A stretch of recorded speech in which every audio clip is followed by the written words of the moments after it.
खान इस वक्त दहशतगर्दी और तौहीन अदालत जैसे मुश्किल केसेस की जद में है।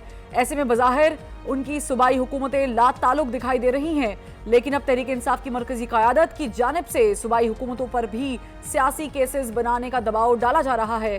सैलाब जैसी आफात से दो चार सूबाई हुकूमतें आइन और कानून से बाहर निकलकर पार्टी की खातिर सियासी केसेस बनाएंगी।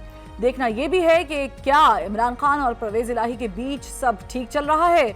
क्या परवेज इलाही अब भी इमरान खान साहब के कहने पर 30 सेकंड में असम्बलियां तोड़ देंगे। सुप्रीम कोर्ट ने ओवरसीज पाकिस्तानियों की वोटिंग से मुताल्लिक दरख्वास्त पर एतराज़ात खत्म करते हुए जल्द समाअत के लिए मुकर्रर करने का हुक्म दे दिया। हुकूमत ओवरसीज पाकिस्तानियों के वोटिंग पर क्या एतराज़ात हैं, क्या आने वाले इलेक्शन में ओवरसीज पाकिस्तानी वोट डाल सकेंगे।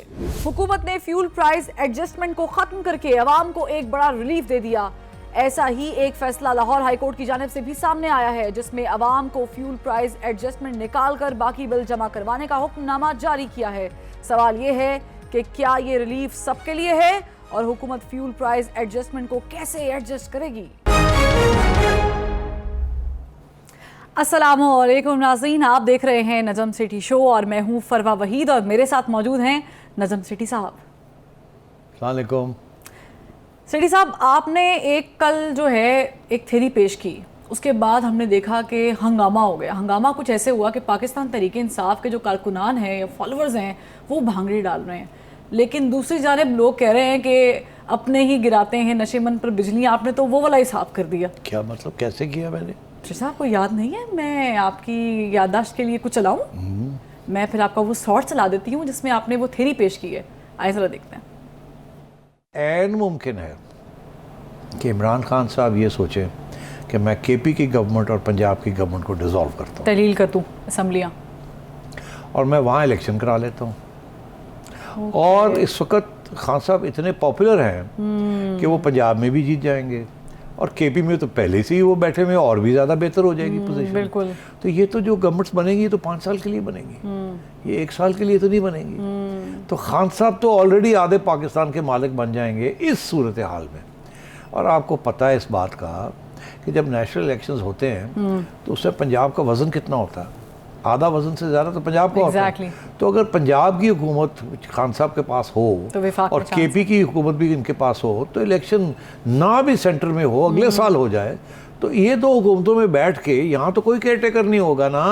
यहाँ तो इलेक्शन हो चुके होंगे 5 साल के लिए, तो वो तो बहुत बड़ी एडवांटेज होगी खान साहब को। डिसाइड हो चुका होगा कि ये जो एडवांटेज खान साहब को आपने दिलाया है, खान साहब को शायद खुद भी मालूम नहीं होगा कि ये हो सकता है। और अब आपकी थ्योरी के बाद वो हंगामा बरपा हो गया। लेकिन मेरा सवाल यहाँ पर ये, जो आम आदमी भी सवाल कर रहा है सिटी साहब, कि आपने थ्योरी तो पेश कर दी कि असम्बलियाँ तहलील हो जाएंगी, लेकिन जिनको वजारत आला मिली हो 2007 के बाद और बड़ी मुश्किल से मिली हो, उनके अपने घर में लड़ाई हो रही हो वजारत आला की वजह से, क्या वो खान साहब के कहने पे 30 सेकंड में लब्बैक कहते हुए असम्बलियाँ तोड़ देंगे? कि इतना आसान है? नहीं, सवाल आपका दुरुस्त है। ये बड़े लोग ये पूछते हैं कि क्या जब खान साहब परवेज़ इलाही को कहेंगे कि डिज़ोल्व कर दें और परवेज़ इलाही डिज़ोल्व कर देंगे, क्योंकि उनके इंटरेस्ट तो ये है कि जितनी देर वो ज़्यादा रहें यहाँ एज चीफ मिनिस्टर और अपने पाँव जमाएं, तो उनके तो इंटरेस्ट में ये नहीं होगा। क्योंकि अगर परवेज़ इलाही साहब डिज़ोल्व करते हैं तो फिर एक केयर टेकर गवर्नमेंट आएगी। केयर टेकर गवर्नमेंट में फिर इमरान खान के साथ सीट एडजस्टमेंट्स करनी पड़ेंगी। पता नहीं उसमें अंदर मिलती हैं सीटें, नहीं मिलती। खान साहब साथ ले जाना चाहते हैं कि नहीं ले जाना चाहते, या खान साहब ये ना सोचें कि अब मुझे परवेज़ इलाही की ज़रूरत नहीं है, अब मैं क्यों इनको सीटें दूँ, मैं अपना काम क्यों ना करूँ, मैं क्यों इनके फिर प्रिजनर बन जाऊँ आगे जाके, ये फिर 15 सीटें ले जाएँ और मुझे फिर ये चीफ मिनिस्टर बन जाए। अब तो मैं अपना बनाऊँगा, तो ये इलेक्शन तो मैं इसलिए करवा रहा हूँ। तो जाहिर है ये एक इम्पॉर्टेंट कंसिड्रेशन है कि परवेज़ इलाही साहब तो डिले करेंगे, वो कहेंगे कोई ना कोई एक्सक्यूज़ बनाएंगे, तो ये तो है, इसमें कोई शक नहीं है। इसी तरीके के साथ उधर जो केपी में भी जो साहब बैठे हुए हैं, मेरा ख्याल है वो भी रेजिस्ट करेंगे, इसमें तो कोई शक नहीं है। मैंने ये नहीं कभी कहा कि रेजिस्टेंस नहीं होगी, मैंने ये कहा था कि खान साहब सोच सकते हैं कि ये एक रास्ता है उनके लिए कि अगर वो ये रास्ता इख्तियार करें तो अपने पाँव और भी जमा सकते हैं। अगर 2 प्रोविंसेस 5 साल के लिए पक्की उनके पास आ जाती हैं इस स्टेज पे, जब वो बहुत पॉपुलर है और अभी उनकी डिस्क्वालिफिकेशन भी नहीं हुई। पता नहीं कब तक, कब होगी या कब नहीं होगी, क्योंकि कल को अगर डिस्क्वालिफिकेशन हो जाती है तो जाहिर है बहुत से लोग जो इस वक्त समझते हैं कि उनको पीटीआई का टिकट लेके वो खंबा भी खड़ा कर दें तो वो जीत जाएंगे। फिर सोचना पड़ेगा ना कि इमरान खान तो डिस्क्वालीफाई हो गए हैं, तो फिर अब ये पार्टी कहाँ जाएगी, क्या होगा क्या नहीं होगा, तो फिर बहुत से सवाल खड़े हो जाएंगे। तो मैंने तो ये एक ऑप्शन दी थी कि अगर खान साहब सोच रहे हैं ऐसे या सोच सकते हैं, क्योंकि मेरी चिड़िया की ये खबर थी कि ये कुछ बहस, कुछ डिस्कशन हुई है कहीं। अच्छा, हाँ, तो ये ऐसे नहीं थी कि मैंने अपनी तरफ से थियरी घड़ दी थी। मेरी थियरियों के पीछे भी कुछ होता है कभी कभी। तो मुझे ये ख्याल, मेरा ये ख्याल है कि ये डिस्कशन हुई है और ये बिल्कुल ऑप्शन एक है उनके लिए।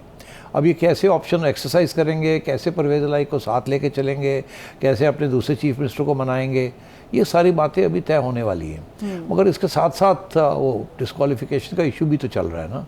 इस वक्त 5 कम से कम ऐसे केसेस हैं जहाँ खान साहब के साथ वो हाथ हो सकता है। तो अब देखना ये है कि क्या खान साहब बिजली गिरने से पहले कुछ इस किस्म का काम करते हैं कि और अपने आप को मजबूत करने की कोशिश करते हैं, क्या कामयाब हो जाएंगे, नहीं होंगे। ये तो नहीं होगा कि इलेक्शन कॉल कर लें और उसके अभी वो इलेक्शन तो होंगे फिर 2 महीने के बाद, तो उसके 2 महीने के अंदर खुद डिस्क्वालीफाई हो जाएं। तो ये सारे इश्यूज़ होंगे बिल्कुल। मैंने कभी ये नहीं कहा कि ये वो करने जा रहे हैं या वो डिस्क्वालीफाई नहीं होने जा रहे हैं। इनफैक्ट मेरा तो ये मौक़िफ़ है कि बड़ा मुश्किल हो जाएगा उनके लिए, वो डिस्क्वालीफाई होंगे। ये मेरा एक, मैंने तो यहाँ इस प्रोग्राम में पहले भी, आपके आने से पहले मैंने इस प्रोग्राम में ये कहा है कि खान साहब के लिए बचना बड़ा मुश्किल है। इनफैक्ट अगर मैंने कोई थ्योरी पेश की है फरवा, वो मेरी थ्योरी ये है कि नवाज शरीफ साहब डिस्क्वालीफाइड हैं, इमरान खान साहब को भी डिस्क्वालीफाई करना पड़ेगा। और इमरान खान साहब के, अगर नवाज शरीफ साहब के पास एक इकामा के ऊपर कर दिया था तो इनके ख़िलाफ़ एक पहाड़ है जिसके बेसिस के ऊपर इनको डिस्क्वालीफाई किया जा सकता है। और फिर जब दोनों एक ही कश्ती में होंगे, फिर दोनों का इंटरेस्ट होगा कि आपस में बात करें, पार्लियामेंट में बैठें और कानून तब्दील करें ताकि दोनों एक वापस आ जाएं और अपनी अपनी सियासी जमात को लीड करें। तो अगर इस वक्त तो इमरान खान का कोई इंटरेस्ट नहीं है ना कि नवाज शरीफ वापस आए, अपनी पार्टी को लीड करें, मगर अगर उनकी भी छुट्टी हो जाती है तो फिर दोनों का इंटरेस्ट होगा। जहांगीर तरीन की भी पॉलिटिक्स रिवाइव हो जाएगी वगैरह वगैरह वगैरह। और इंस्टेंट जी आप नून लीग के लीडर को आपने बैन कर दिया और उधर पीटीआई को, पार्टी को जो है वो आप बैन करने जा रहे हैं या सोच रहे हैं कि पार्टी को बैन कर दें ये तो वो सारे का सारा जो रास्ता है वो आपको एक डेड एंड में ले जा रहा है, जहाँ और भी वो एक कॉन्फ्रंटेशन हो सकती है। एक ही पार्टी का लीडर आपने नॉकआउट कर दिया, आप दूसरी पार्टी का लीडर आप नॉकआउट कर देंगे, तो फिर एक ही चारा रह जाएगा कि लीडर जो हैं जो नॉकआउट हुए हैं वो बैठ जाएं, एक ही कश्ती में बैठ जाएं, उतरे पार्लियामेंट जाएं और वहाँ बैठ के कानून तब्दील करें। और जो नया नैरेटिव बनाना है वो ये नहीं बनाना कि ये चोर हैं, इनको मैंने नहीं रहने देना, इनको समुद्र में फेंक देना, इनको तो, इनकी तो वजूद ही गलत है, ये तो ईवल है। वो बयानिया नहीं चलेगा, बिकॉज उस बयानिया के बेसिस के ऊपर तो फिर आगे आप बढ़ नहीं सकते। तो इसलिए मैं समझता हूँ कि अगर रास्ते आगे खुलने हैं पाकिस्तान के नेशनल इंटरेस्ट में, तो फिर ये मफामत होनी पड़ेगी, ट्रूथ एंड रिकन्सिलिएशन होनी पड़ेगी, पार्लियामेंट के ज़रिए अपने आप को लेजिटिमेट करना पड़ेगा और फिर एक अच्छे प्लेटफॉर्म के ऊपर जमहूरी तौर पे एक आगे बढ़ना पड़ेगा। इस वक्त तो फैशिज्म हो रही है इस तरफ और दूसरी तरफ जो है वो आप पुश कर रहे हैं नून लीग को वो फ़ौज की गोद में फिर से चली जाए। और खान साहब का तो ये मौक़िफ़ है कि फ़ौज की गोद में किसी को जाना ही नहीं चाहिए। तो मैं ये समझता हूँ कि अभी बहुत कुछ होने वाला है। मैंने जो कल बात की थी वो सिर्फ ये कहा था कि ये चीज़ डिस्कस हुई है, ये इशारा मेरा ये था, डिस्कस हुई है, ये ऑप्शन हो सकता है, ये नहीं कि ये नहीं हो सकता ऑप्शन। मगर वो जो दूसरी चीज़ है जो डिस्क्वालिफिकेशन का खाता चल रहा है वो भी तो देखना ना। और आप भूलिएगा मत, इस वक्त फवाद चौधरी भी यही कह रहे हैं, इमरान खान भी यही कह रहे हैं कि जी इलेक्शन करवाएं, इलेक्शन करवाएं, इलेक्शन करवाएं। मगर मेरा ख्याल है इलेक्शन के भी कोई चांसेस नहीं। लेकिन सेठी साहब अगर इंटरिम गवर्नमेंट आ जाती है, आप नहीं समझते कि वफाक के पास बड़ा अच्छा मौका होगा इंटरफेरेंस करने का? मजबूत नहीं हो जाएगी? कहाँ इंटरिम गवर्नमेंट आए? जब ज़ाहिर है पंजाब और केपी की असम्बलियाँ तहलील हो जाएंगी तो फिर ज़ाहिर इंटरिम गवर्नमेंट तो आएगी ना। तो उस दौरान वफाक में तो बैठे होंगे शहबाज शरीफ साहब, तो क्या उनके पास ये अच्छा मौका नहीं है?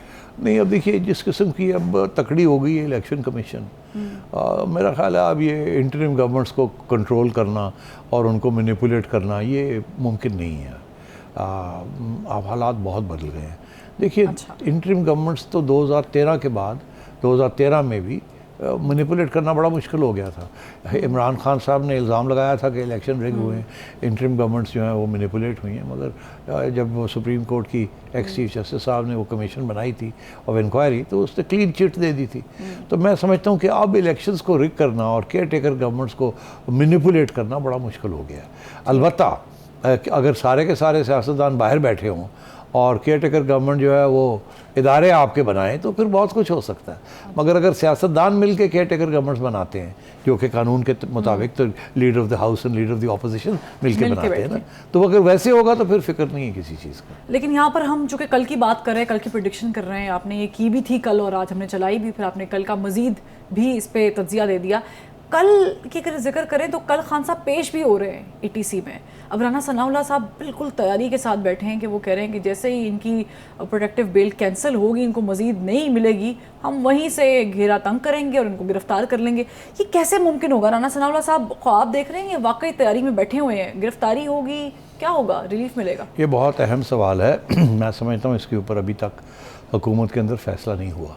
अच्छा, अभी तक बहस चल रही है। कुछ लोग कह रहे हैं नहीं गिरफ्तारी नहीं करनी और पॉपुलर हो जाएंगे, और शायद इनके जो सपोर्टर्स हैं वो जो धमकी है कि हम बाहर आ जाएंगे, हम ये कर देंगे, हम वो कर देंगे, ये चीज़ें तो चल रही हैं ना, तो ये तो एक डिस्टेबलाइजेशन की तरफ आप जाएंगे। दूसरी तरफ ये है कि अगर आप खान साहब को अब नहीं रोकेंगे तो कब रोकेंगे? खान साहब तो रुकते नहीं हैं, खान साहब तो एक बैरियर क्रॉस करके दूसरा बैरियर क्रॉस कर रहे हैं।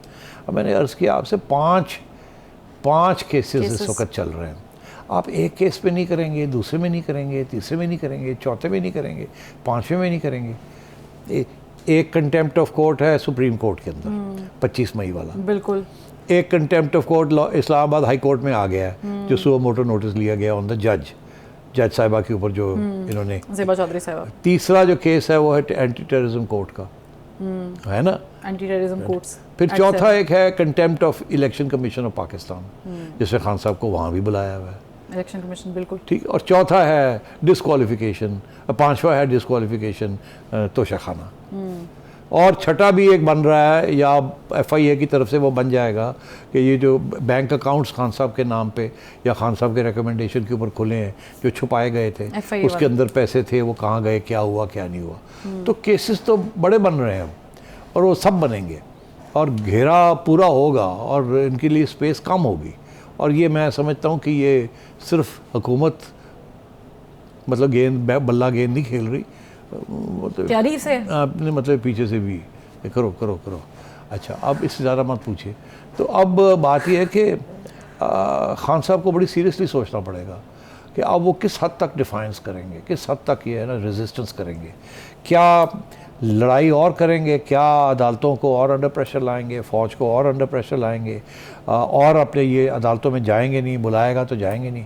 प्रोवोकेशन है ना, क्योंकि अब हाँ मैं समझता हूँ जो कि इस्टेब्लिशमेंट है वहाँ है और गवर्नमेंट के अंदर ये एक बात चल रही है कि भाई ये जिस किस्म की हरकतें कर रहे हैं ये तो आज तक किसी ने की नहीं। इदारों के ऊपर जो प्रेशर डाला हुआ है इन्होंने और उनको अंडरमाइन कर रहे हैं, तो ये तो सारी कानून के धज्जे उड़ा रहे हैं।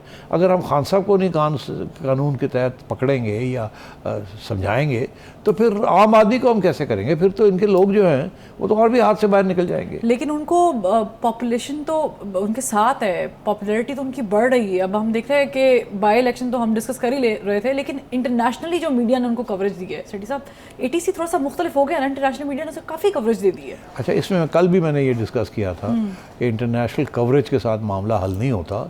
डिपेंड ये करता है कि किस किस्म की कवरेज है और इंटरनेशनल कवरेज का जो माने हैं वो गवर्नमेंट उसको कैसे देख रही है।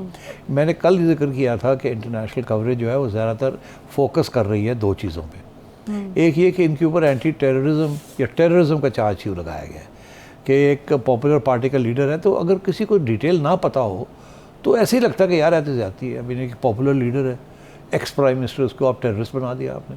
अब करप्शन कर सकते हैं, ये कर सकते हैं, वो कर, ये कैसे करेंगे यार वो टेररिस्ट? तो ये तो आम आदमी भी मुश्किल है कि वो समझता है। हालांकि वो जो जिस शिक के तहत इनको किया है वो अगर वो पढ़ के सुना दें आप कि कानून के मुताबिक इन्होंने ये किया है, तो फिर लोग कहते हैं हाँ अच्छा कानून तो ये कहता है, अच्छा, मगर फिर भी मज़ा नहीं आता ना यार, इतना पॉपुलर लीडर आप उसको टेररिज्म के चार्ज के ऊपर पकड़ रहे हैं। तो एक तो ये हमदर्दी आ जाती है ऑटोमेटिकली।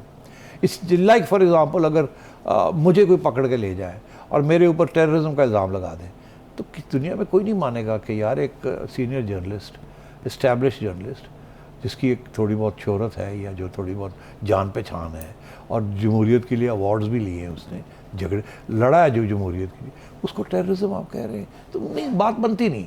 हालांकि ये हो सकता है कि कल को मैं भी कोई ऐसी बात कर दूं जो कि उस शिक के तहत मेरे ऊपर भी लग सकती है। तो मैं इसलिए कह रहा हूँ कि ये बात टेररिज्म वाला जो चार्ज है ना, वो मुश्किल से बैठता है। लेकिन अगर माफ़ी हो गई, माफ़ी मांग ली, फिर नहीं, तो फिर अब आई बात दूसरी कि जी आप ये जाएंगे और वो कंटेम्प्ट की बात कर रहे हैं आप, माफ़ी तो उधर टेररिज्म में तो माफ़ी शाफी नहीं, कंटेम्प्ट में। कंटेम्प्ट की सिचुएशन ये है कि वहाँ मैंने जो आपसे कहा एक माफ़ी तो नहीं ना, बड़ी माफ़ी मांगनी पड़ेगी। 5-6 जगह पे खान साहब ने ज़िंदगी में एक अधूरी सी माफ़ी मांगी थी 1917 में, जिसका जिक्र मैंने कल भी किया था, और वो भी बड़ी ऐसे ऐसे करके थी।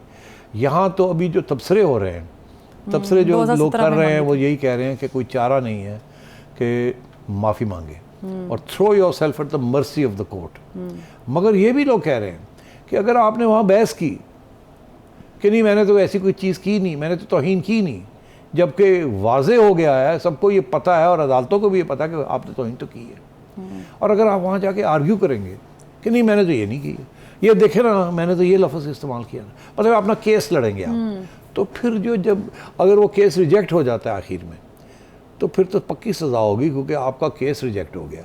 मगर अगर आप पहले जाते सार कहे अस्सलाम वालेकुम, वालेकुम सलाम, हाँ जी डू यू प्लीड गिल्टी और यू डोंट प्लीड गिल्टी, ये सवाल आता है, आप कहते हैं नॉट गिल्टी, फिर वो कहते हैं अच्छा फिर आर्ग्यू करें, ठीक है। तो अगर आप ये कहते हैं, वो पूछते हैं गिल्टी और नॉट गिल्टी, के सर माई लॉर्ड गिल्टी, पहले ही आप मान लें, my lord I throw myself at your feet, I am so sorry, in the heat of the moment मैंने बड़ी बातें कर दी, मैं माजरत चाहता हूँ, आई अपोलोजाइज, अननोइंगली मैंने ये कर दिया, हो गया, heat of the moment, I will not do it again. तो उसका फिर बड़ा वज़न होता है। मगर खान साहब के लिए ये मानना कुछ छोटी बात तो नहीं है, तो बड़े लोग मानते हैं। तो हमारी तो यही उम्मीद है कि खान साहब बच जाएं, माफ़ी मांग लें और आगे जाके इनके साथ इनको एहसास हो कि अब गड़बड़ नहीं करनी इस किस्म की। मगर फिर सवाल एक और खड़ा होता है, अगर I know time is running out, मगर मैं ये आखिरी पॉइंट मेक कर दूँ, वो ये कि ये तो माफ़ी मांगने वाले तो पहले भी लोग थे। मैं याद दिलाऊंगा अदालत को कि वो उन्होंने भी माफ़ी मांग ली थी, तो आपने उनको तो माफ़ नहीं दिया, आपने तो उनको माफ़ नहीं किया, तो फिर इमरान खान को क्यों आप माफ़ करेंगे? क्या इमरान खान के लिए एक कानून है और उनके लिए तलाल और दानियाल के लिए और निहाल के लिए उनके लिए अलग कानून है और इमरान खान साहब के लिए अलग कानून है? तो ये बातें मसले हैं इसमें। तो मैं समझता हूँ it's not going to be easy. और कल मैंने आपको पता है जाते जाते मैंने क्या बात कही थी, मैं फिर दोहराता हूँ, ये इमरान खान की ट्रायल नहीं हो रही है, ये अदलिया की ट्रायल में हो रही है। ठीक है सेठी साहब, लेकिन एक और भी बहुत बड़ा मसला वो है ओवरसीज़ वोटिंग का, जो कि हमारी तवज्जो तलब है, उस पर हम मज़ीद गुफ्तगू करेंगे, लेकिन नाज़रीन एक ब्रेक के बाद हमारे साथ रहिएगा।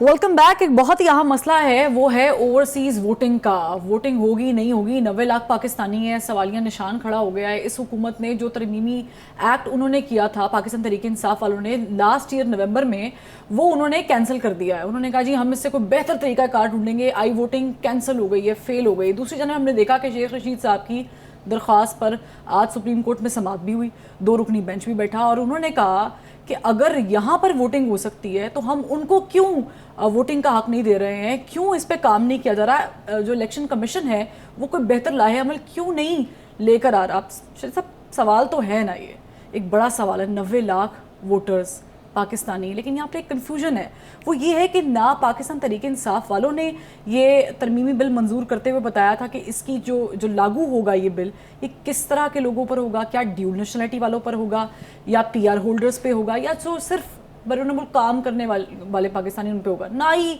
ये ख़त्म करते हुए मौजूदा हुकूमत ने बताया है, ना ही कोई इसका वे आउट दिया है। बड़ी कन्फ्यूजन है।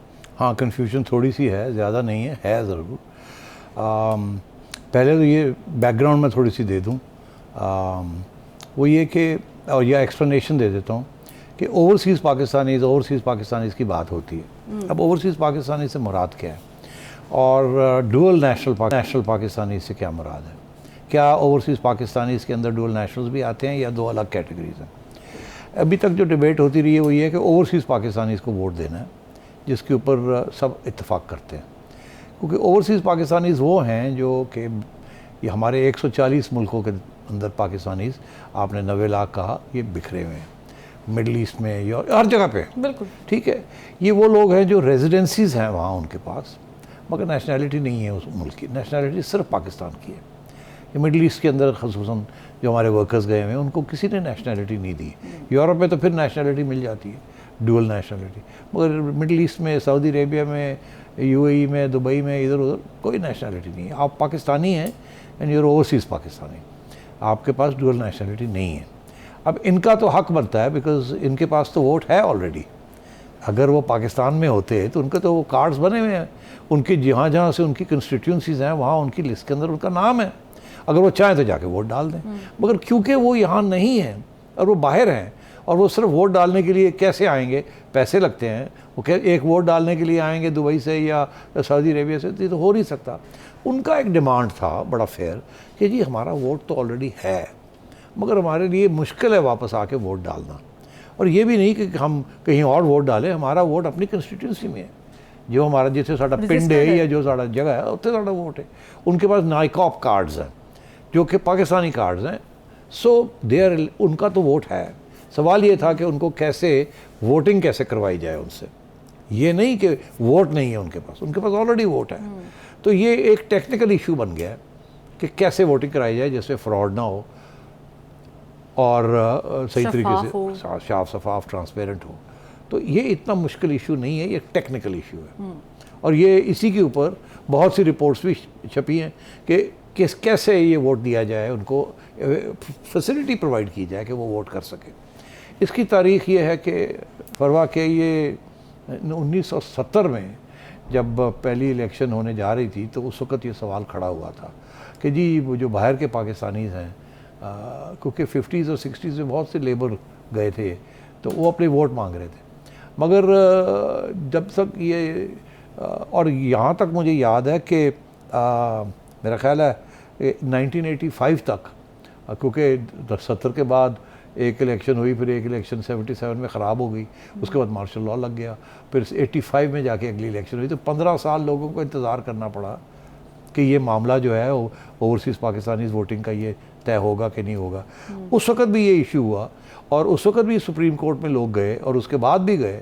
एक स्टेज पे इमरान खान साहब ने भी एक पिटिशन की थी 2011 में कि जी ओवरसीज़ पाकिस्तानीज़ को ही, मगर हर स्टेज पे जो भी जाती थी पिटिशन गवर्नमेंट को या सुप्रीम कोर्ट को, वो यही होता था कि जी ये इलेक्शन कमीशन को ये पास ऑन कर दिया जाए, वो बताएं हमें कि क्या मुश्किलात हैं, क्यों नहीं, क्योंकि हक तो है और इनके पास वोट भी है। तो ये तो मैं क्लियर कर दूं कि ये थ्रू आउट हिस्ट्री इसके किसी ने डिनाई नहीं किया कि वोट नहीं होना चाहिए, सब कहते हैं वोट है और उसको सिर्फ डालने का मसला है कैसे डाला जाएगा। तो एक तो ये वो अभी तक चल रहा है, क्योंकि बहुत सी रिपोर्ट्स लिखी गई हैं। इनफैक्ट मैं तो ये कहने वाला था कि अभी सुप्रीम कोर्ट में ये जो हेयरिंग हो रही है वो पूछ रहे हैं सवाल कि देखिए जी वो 30 अरब डॉलर बेचते हैं, उनका तो वोट होना चाहिए, ये होना चाहिए, वोट तो है।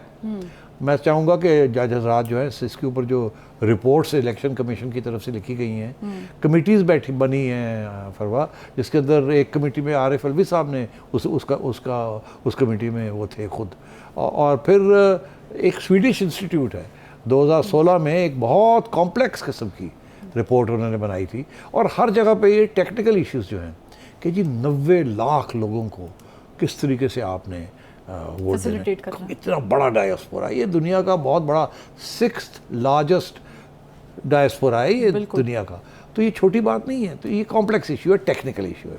अभी तक वो उसके ऊपर मसले हल नहीं हुए, क्योंकि मोस्ट ऑफ दीज पाकिस्तानीज़ उनको वो टेक्नोलॉजी जो है अगर मिल भी जाए उसको इम्प्लीमेंट करना या यूज़ करना इज़ नॉट ईजी।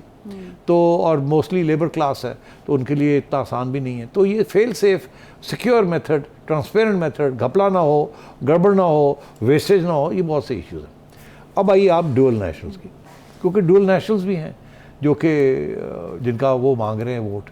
अब डुअल नेशनल्स को आपने पहले इजाज़त दी थी कि वो इलेक्शन लड़ सकते हैं, फिर आपने उनसे इजाज़त ले ली कि अब वो डुअल नेशनल्स इलेक्शन नहीं लड़ सकते, ये अदालतों ने उड़ा के रख दिया उनको। तो अब सवाल आया कि डुअल नेशनल्स को भी देना है आपने कि नहीं देना द राइट टू वोट। अब किस दुनिया में ऐसे मुल्क हैं जहाँ डुअल नेशनल्स इजाज़त है मगर वोट नहीं कास्ट कर सकते। वो कहते हैं कि आपने वोट अगर जिस कंट्री में आप रह रहे हैं आपकी लॉयल्टी उस कंट्री के साथ है तो फिर आपको इलेक्शन में नहीं खड़ा होने दे रहे तो अब वोट का आपका कहाँ से आया। अच्छा। तो ये इश्यूज चल रहे हैं। तो डुअल नेशनल्स वाला जो इशू है इसके ऊपर मुख्तलिफ राय हैं, मगर ओवरसीज़ पाकिस्तानीज़ जो कि डुअल नेशनल्स नहीं हैं, जो पाकिस्तानी नेशनल्स हैं, उनके लिए कोई प्रॉब्लम नहीं है, सिर्फ प्रॉब्लम टेक्निकल है। और ये इलेक्शन कमीशन ऑफ पाकिस्तान, इस गवर्नमेंट ने भी यही कहा है कि जो पीटीआई गवर्नमेंट ने जो कानून बना उसके अंदर उन्होंने कोई क्लियर कट रास्ता नहीं दिखाया था जिसके ज़रिए ये वोटिंग होनी थी। इसलिए, और मेरा ख्याल है वो एक प्रोपेगेंडा किस्म की चीज़ थी कि वोट लेना है, सपोर्ट लेना है, तो इसलिए वो कर दिया जाए, देखा जाएगा बाद में क्या होता क्या नहीं होता। तो इन्होंने इलेक्शन कमीशन के ऊपर फेंक दिया। इलेक्शन कमीशन बताए क्या प्रॉब्लम्स है क्या नहीं। और ये जो अदालत में इस वक्त पिटिशन चल रही है, यहाँ भी यही होगा कि वो सारी बातें सुनेंगे, उसके बाद ये रिपोर्टें पढ़ेंगे और फिर ये भी यही कहेंगे कि जी इलेक्शन कमीशन आप 1 साल के अंदर अंदर इसको मामले को हल करें, रास्ता ढूंढें, हमने ये वोट देना है, उनका हक है, उनके पास है, करें ये काम, ये होगा। मतलब अब की बार तो ये हक नहीं मिलने वाला, 1-1.5 साल में मुमकिन नहीं। अभी देखें ना, अगर तो कल इलेक्शन हो जाते तो नहीं है, मगर अगर अगले साल इलेक्शन होने हैं तो हो सकता है सुप्रीम कोर्ट ये फैसला करे कि जी आपको डेडलाइन दे रहे हैं, 12 महीने के अंदर अंदर आप तैयारी कर लें कि इनको देना है, तरीका देना है इनको करने का। तो ज़रूरी नहीं है कि वो एक साल के अंदर कर लें, फिर देखा जाएगा आगे क्या होता है क्या नहीं होता। मगर मैं समझता हूँ ये बहुत अहम इशू है। खान साहब के लिए तो बड़ा इंपॉर्टेंट था। जाते जाते मैं ये कह दूँ कि इस वक्त खान साहब का यह ख्याल है कि सारे ओवरसीज़ पाकिस्तानीज़ जो हैं या डुअल नेशनल्स जो हैं उनमें से 90% पीटीआई को सपोर्ट करते हैं, इनका ख्याल है। मुझे याद है कि वो ज़माना जबकि 80-90% बेनज़ीर भुट्टो साहिबा को जब वो नई आई थी पीपल्स पार्टी को सपोर्ट करते थे। और मुझे वो भी दिन याद है 70-60-70% नून लीग और नवाज शरीफ को सपोर्ट करते थे।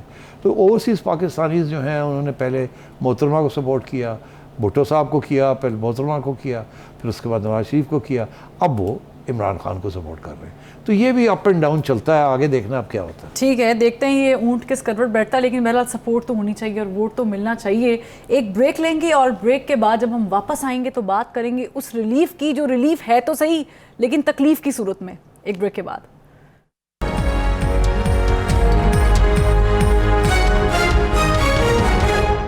वेलकम बैक नाज़रीन। सेठी साहब, एक बहुत बड़ी कन्फ्यूजन और भी है। जो शहबाज शरीफ साहब है वज़ीर आज़म पाकिस्तान, वो कतर में बैठ के एक ऐलान करते हैं कि हम रिलीफ दे रहे हैं अवाम को, हम रिलीफ दे रहे हैं।